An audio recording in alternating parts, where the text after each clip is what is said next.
Autour du plus important site archéologique de Libye, seules les vaches tiennent encore compagnie au temple et aux statues.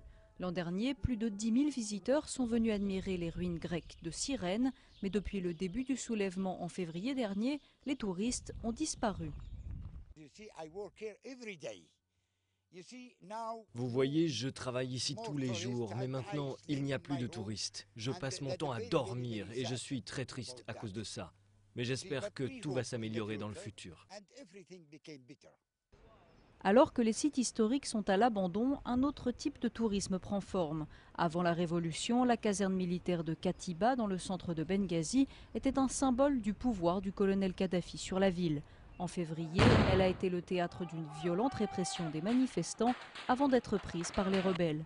Désormais, les Libyens viennent observer ces prisons tristement célèbres, ainsi que les maisons utilisées parfois par Kadhafi lui-même. Nous devons enseigner à nos enfants de ne pas rester silencieux face à un régime d'oppression. Pour Abdullah, les lieux sont plutôt familiers. Il y a encore quelques mois, il travaillait ici en tant que gardien.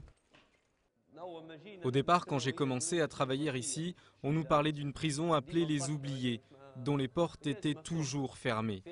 Les gens étaient enfermés ici jusqu'à 3 ans et ne recevaient qu'un seul repas par jour. Dans l'est de la Libye, contrôlé par les forces rebelles, le monde clos du régime de Kadhafi entrouvre ses portes et fascine les Libyens. Les temples et les ruines anciennes devront se contenter d'attendre des jours meilleurs.